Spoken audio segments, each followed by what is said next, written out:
Previously on Homesteady. We've had a strange development the last day here with our goats. Back when they first freshened, we treated both Lacey and Gizmo for worms. We've tried lots of different techniques and we're losing this war. Meanwhile, the babies are over here doing just fine. The babies are very healthy. The babies are doing great. It's our mamas who kidded who are really taking it the worst. Yep. I feel like I'm trying to go up and down escalator right now. Gizmo looked totally good. 2 days ago, she looked fine, and then she's on the ground. She's not gonna make it. She's dead. She's...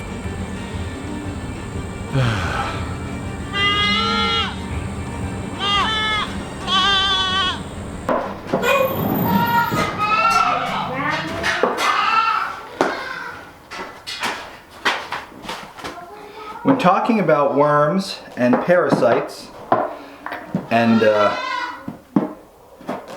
lot of healthcare issues with livestock, there's a big, come on, stop. There's a chasm as far as opinions go in the homesteading world on what you should do.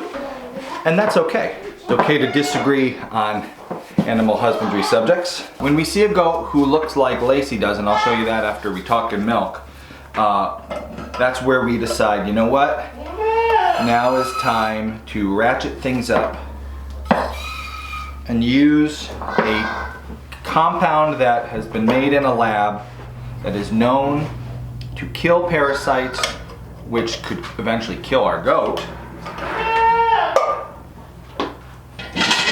and not let nature take its course. We're about to use a dewormer, which has over a week withholding period. We're gonna lose milk. So we're okay with taking a week of our milk supply and cutting it in half because we gotta treat Lacey. If Lacey continues to show this problem in the future, then perhaps she will not be one that we'd wanna breed. But Gizmo had this problem and we treated her for it. So both of them have been treated. We'll see how they do over time. I don't wanna keep breeding a line of goat that has issues with worms time and time again, but that kind of thing takes time to really observe. We're trying to get better at this.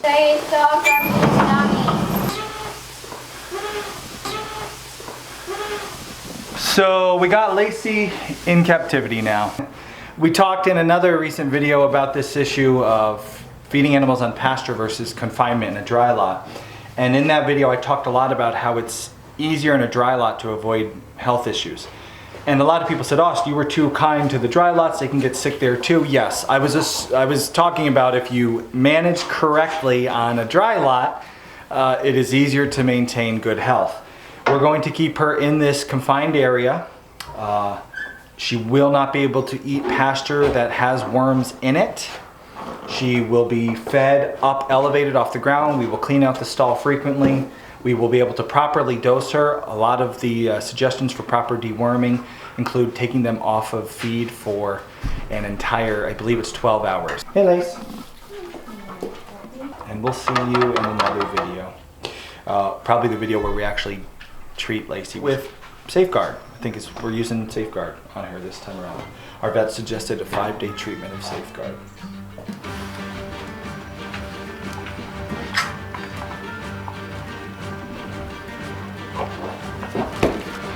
It is the next morning and we are going to do a second dose with Lacey. She's still in confinement, she hasn't been let out yet, and we're not going to be letting her onto the pasture yet. Gotta give her time to let the egg drop, but we will be able to feed her after this next dose.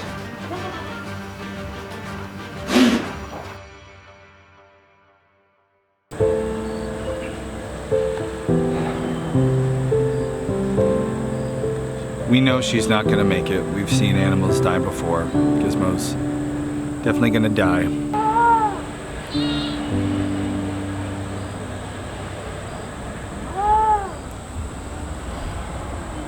She's gone to her babies.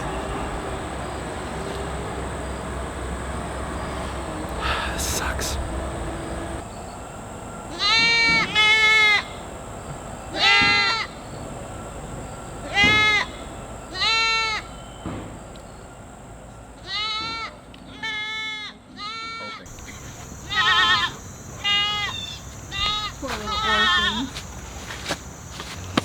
The orphans. They've escaped the fence. Come on, goaties. Come on. Hey, goaty goat. What are you guys doing now? Come on. Let's go. Come on. Baby, bring him in. Bring him in, pup.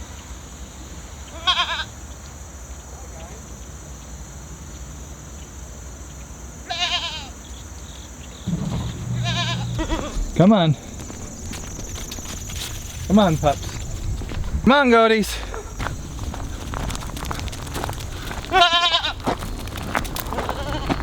Come on, goaties. Come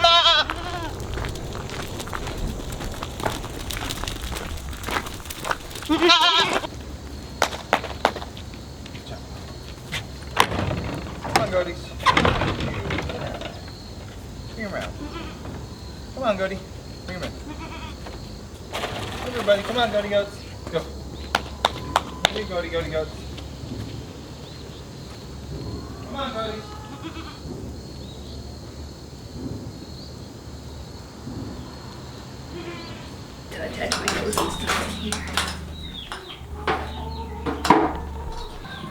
We think we found out what killed Gizmo, and it wasn't what we thought it was. I've been looking to see. I just been putting it on. It's getting kind of, I think, flexible. We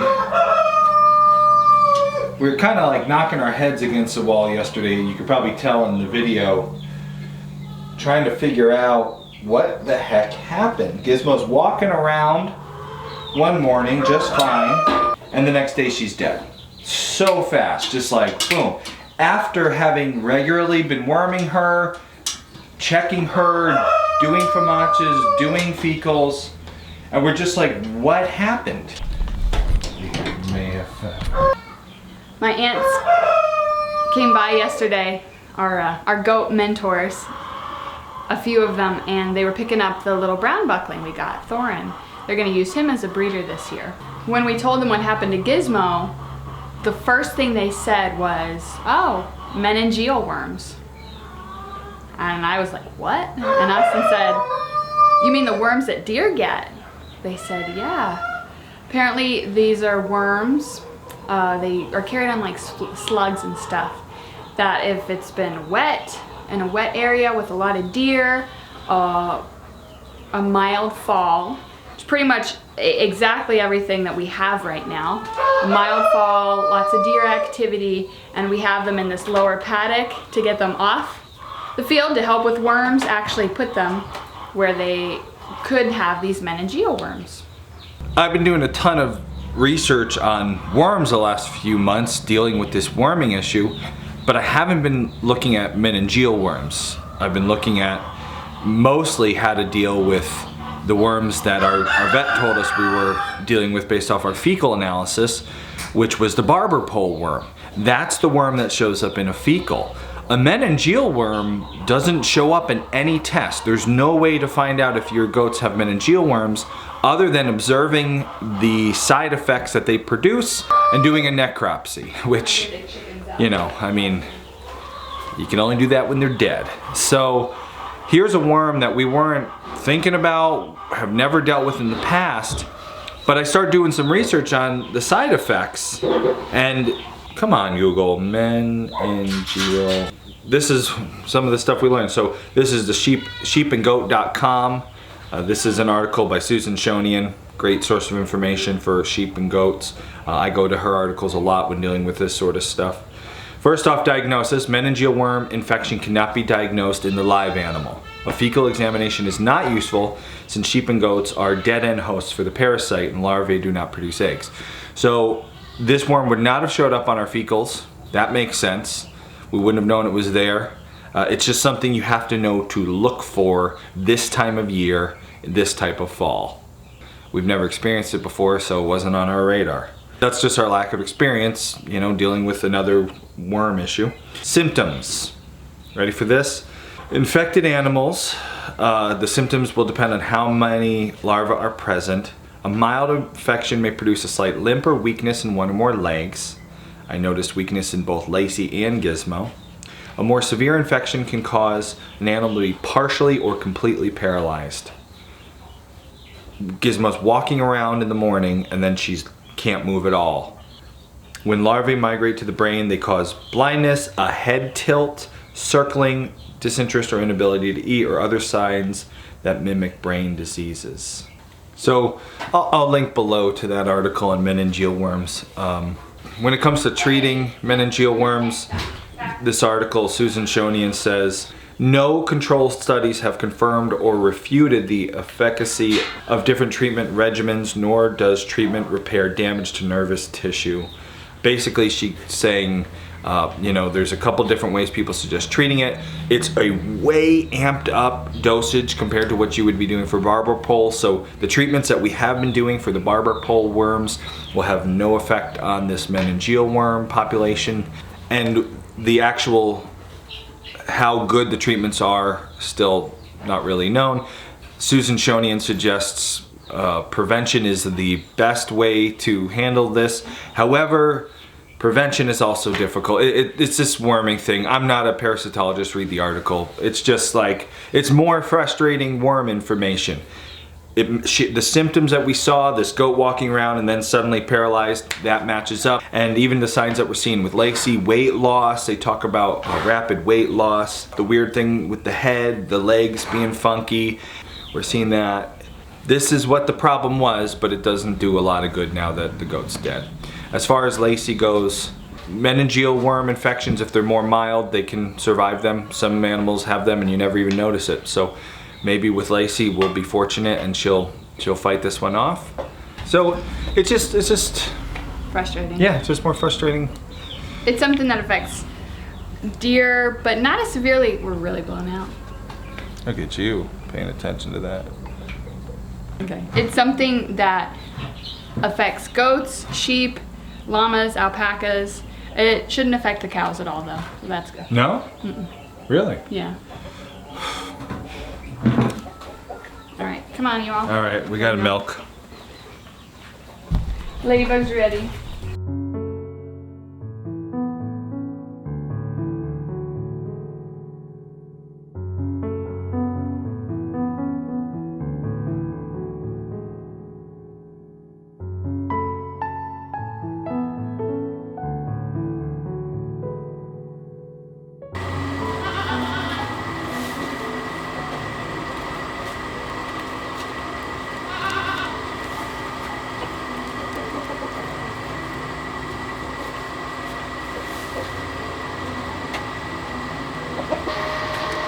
We have Lacey separated from the kids right now. She's in her own stall here. We can keep a real close eye on her.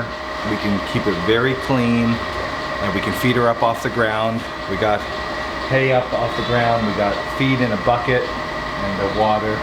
This is the stall that we'll just have her in until she either gets better or dies.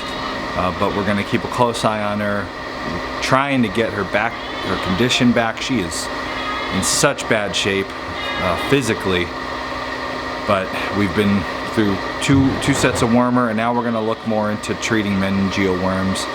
Talk to some of our mentors and do some research and really see, what can we do at this point. So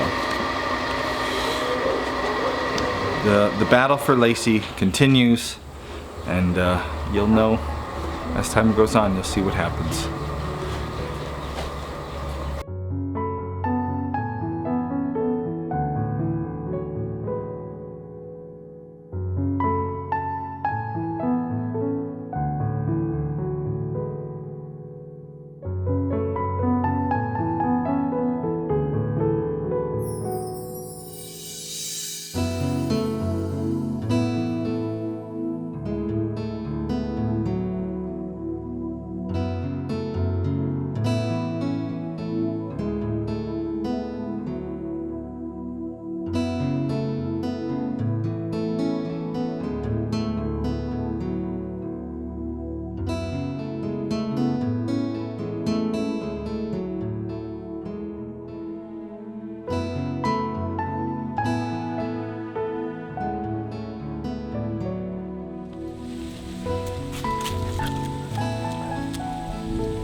today how we're not vets.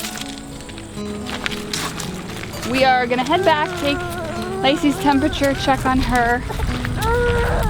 We've said before that we are not vets, so this illness has kind of thrown us for a loop. We've got 3 different mentors right now who are kind of helping us walk through this, try to figure out what's going on with Lacey and what we can do to help her get better.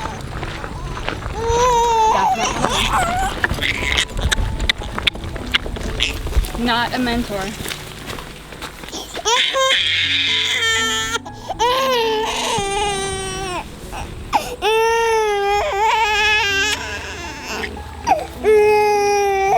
I know.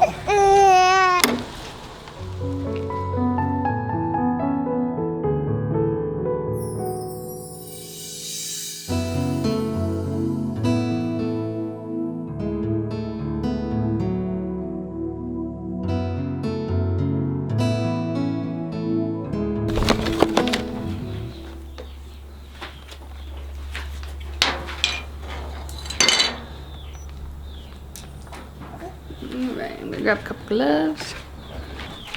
Just to kind of figure out what's wrong. Like, low could mean milk fever. Go up to this. What's that? What's wrong? I'm gonna do this. Gross poopy goat.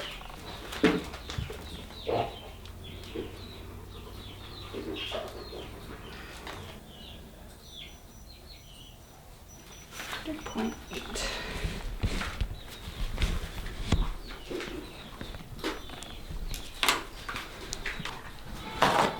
Temp is 100.8.